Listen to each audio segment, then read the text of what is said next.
L'Adepticon a lieu et plusieurs choses se sont passées.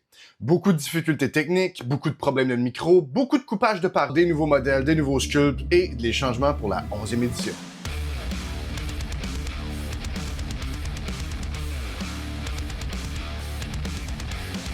Je suis personnellement vraiment primé parce que Tyrannid et Astra Militarum ont plein de nouveaux modèles qui sont sweet.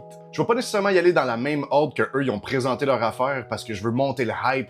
Je veux que vous ressentiez le hype qu'on avait sur le Watch Party du Discord, c'était crazy. On a un channel principalement 40k, mais ça veut pas dire qu'on n'a pas des fans de AOS dans notre communauté. Ils ont présenté dans le fond des nouveaux modèles Skaven, genre Ninja Assassin, c'était vraiment cool. Il y avait des genres de mages élémentales. Je connais pas beaucoup AOS, ok, je tiens à dire. Mais il y avait aussi justement comme des genres de forteresses qui marchaient, c'était vraiment cool. Des géants qui retenaient une porte. Ils ont montré quelques modèles aussi pour le Wargame de Lord of the Ring, puis c'était comme des fighters du Rohan, fait que tu sais, si vous cherchez des bits pour des têtes pour vos Space Wolves, ben c'est un bon kit. Il y avait un petit peu de stock aussi de Horus Heresy, comme mettons un autre Spartan Class tank, il y avait des, dans le fond, des Ogryns, man, avec casque, freaking cool, pas de casque, man. Oh my god, get the bag! Sinon, il y avait aussi des Rapier Fire Support. En tout cas, des petites affaires. Alright, là, on commence à rentrer dans les entrées de notre repas 3 services. Faut vraiment que j'arrête de parler de bouffe dans mes vidéos. Je pense que j'ai tout le temps faim. On commence avec les nouveautés Kill Team. On a non seulement des nouveaux modèles, des nouveaux kits, mais on semble avoir aussi un nouveau mode de jeu. Des boss fights! On a des modèles qui sont, dans le fond, comme undivided dans les factions, qui appartiennent à aucune faction, comme le Handball puis l'Archiviste. Mais il y en a d'autres aussi que eux sont bien appropriés à des factions. Checkez bien ça, and behold, the Red Terror. C'est-tu pas beautiful ça? Insta-buy pour ma part. Ça vient avec une kill team appelée Spectre Squad et des Termagants. Pour la Lunchbox de la 11e édition, on parle de Space Marine versus Orc. Et oui, les Orcs sont la faction antagoniste de la 11e édition, tout ça pour souligner le retour sur Armageddon. Ils ont ressorti un scope de Intercessor pour les Space Marines qui ont le casque MK7, ce qui veut faire comme un nod, mettons, comme au passé, une petite touche de nostalgie pour laisser de côté, mettons, les casques Primaris.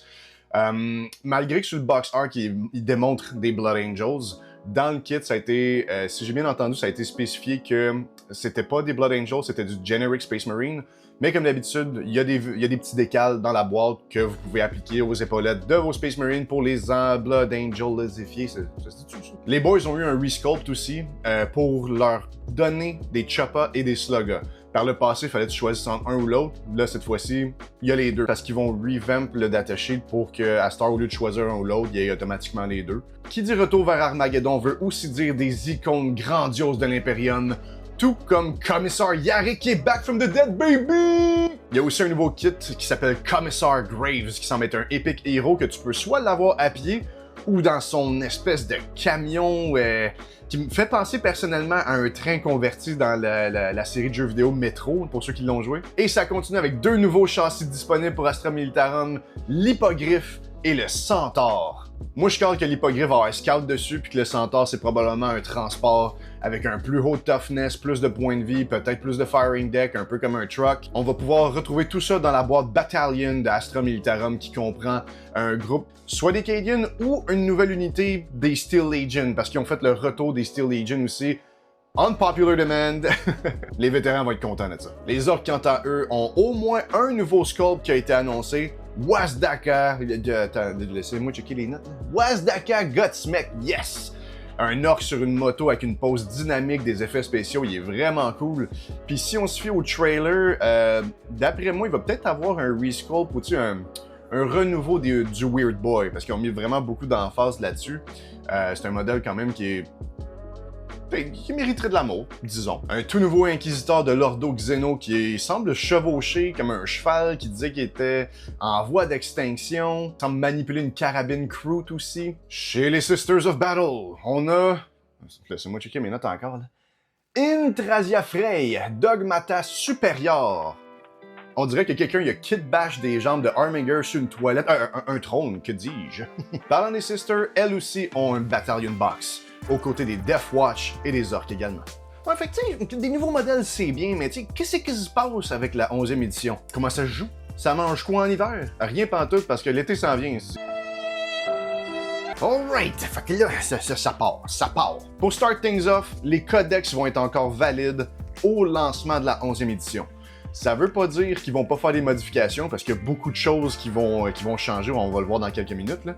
Mais aussi, ce qui va arriver, c'est que quand ils vont commencer à sortir les nouveaux codex de la 11e, tranquillement, pas vite, ça va supplanter ceux de la 10e. Mais quand l'édition 11 sort, ça veut pas dire que les codex ne sont plus bons. Fait que ça, au moins, il y a ça.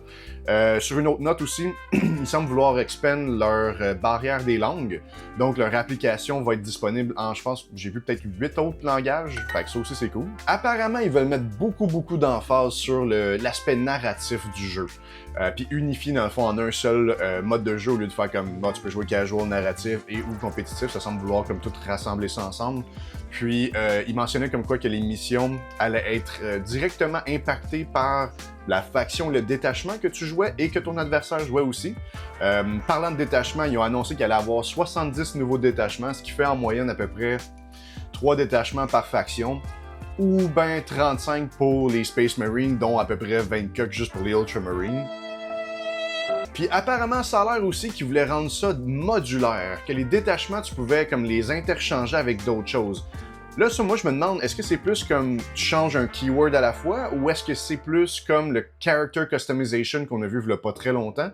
Ça me semble être un nightmare à balance, mais on va voir ce que ça va donner. Dans le but également de rajouter une couche narrative au jeu puis de changer un peu les affaires, les objectifs marqueurs ronds ne seront plus d'actualité. Ils vont être remplacés par ce qui semblerait être de forme peut-être carrée ou rectangulaire. Certaines personnes étaient comme, ben là, on change d'une shape à une autre, c'est quoi le rapport? Mais c'est qu'eux autres, ils disent que les objectifs vont être comme de contester des éléments du décor. Devoir contester un secteur qui a rapport avec les éléments visuels du terrain. Est-ce que c'est une opportunité pour Games Workshop de vendre des terrains comme nécessaire? Parce qu'on se rappelle quand même qu'ils ont vendu des objectifs markers il y a pas si longtemps. Puis là, il débarque tout de suite. Fait qu'est-ce que c'est une autre... On sait pas. Yeah. On essaie de rester optimiste, de dire « ça. » Un aspect qui est extrêmement bien reçu de la part de la communauté so far, puis qui aurait dû être de même depuis le début, les leaders. Au lieu que, une fois rendu au début de la bataille, tu dises s'il est leadé ou pas, dans le fond, dans ton list building, il va falloir que tu dises si oui ou non il est un leader ou pas. Dans le fond, le leader, tu sais, quand il avait son bonus de « as long as is leading a unit », a le bonus. Ben là, ça a été retiré pour que même s'ils perdent leur bodyguard, ils gardent le bonus. Tu sais, ce qui fait, imagine, mettons 4 secondes, tu sais, Karn, il était avec ses gars, reroll, super efficacité de combat, puis là, ben, ses chums, ils sont morts, puis là, ben, c'est de l'anxiété de performance, puis là, ben, on reroll plus partout. Également, à cette heure, on peut plus stacker des command points. Qu'est-ce que ça veut dire? Tu sais, tu peux pas faire smoke et faire armor of contempt. Dans le fond, t'en choisis un.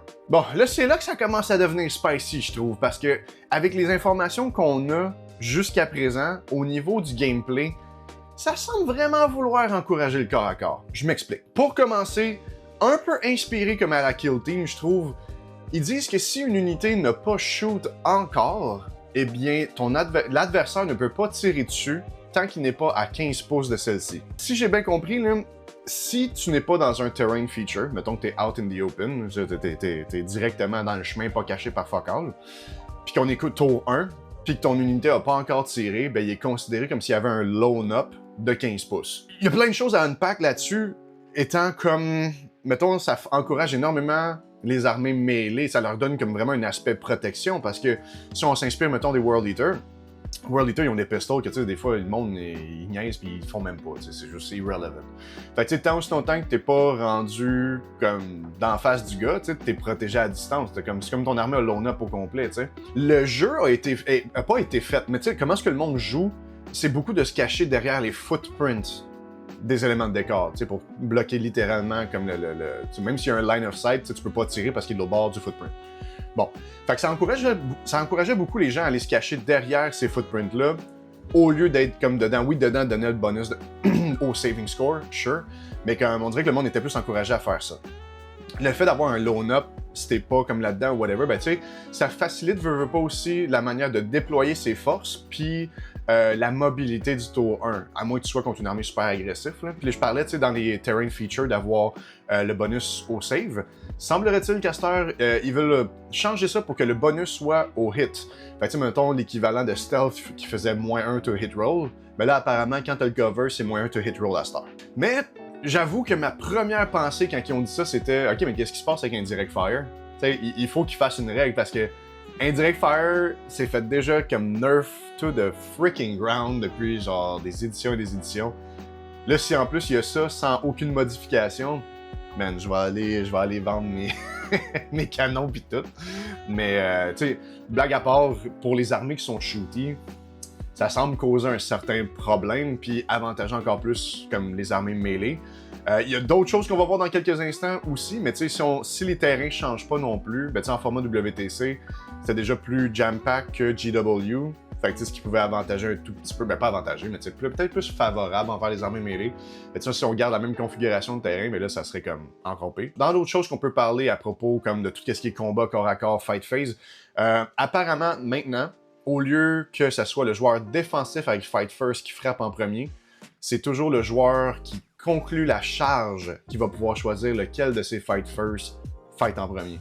Ensuite de ça, on continue de résoudre comme en alternative, comme d'habitude, ça c'est pas un problème. Un autre aspect intéressant à savoir, c'est qu'il y avait une certaine stratégie qui était d'encercler des transports, puis d'espacer ces unités pour que, ces modèles, excusez-moi, pour qu'il y ait plus de place pour que le transport puisse débarquer ces choses, et donc forcer des Mortal Wounds sur ceux qui débarquent du véhicule, et ou perdre des motels littéralement parce qu'ils se sont pétés à gueule en débarquant, ou ils se sont fait pillailler à mort, l'un ou l'autre. Bref, de ce que j'ai cru comprendre, c'est que si dans une optique où est-ce que c'est comme ça, tu pourrais disembark tes modèles directement en combat, genre en engagement range. Par contre, ceux-ci seraient battle shot. Là, ces derniers aspects-là, je suis vraiment pas sûr parce que j'ai eu de la difficulté à entendre pendant la présentation, mais semblerait-il que les pile-in, les fights et les consolidate se passeraient tout en même temps. Fait que tu sais, au lieu de faire une activation, pile-in, fight, consolidate, pile-in, fight, consolidate, on ferait toutes les pile-in, toutes les fights, toutes les consolidate back-à-back.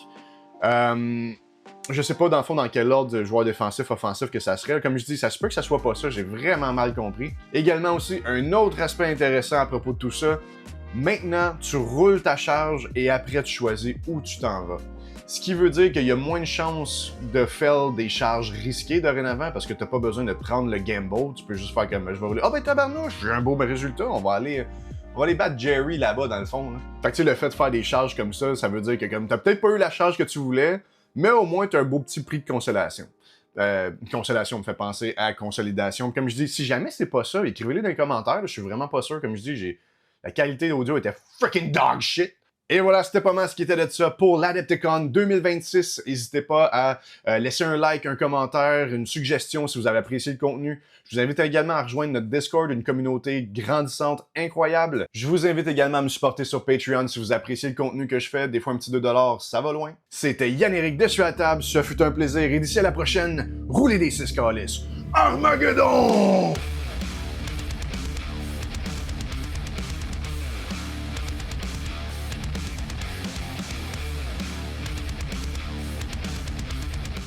Du côté narratif puis plus immersif. Reroll plus partout.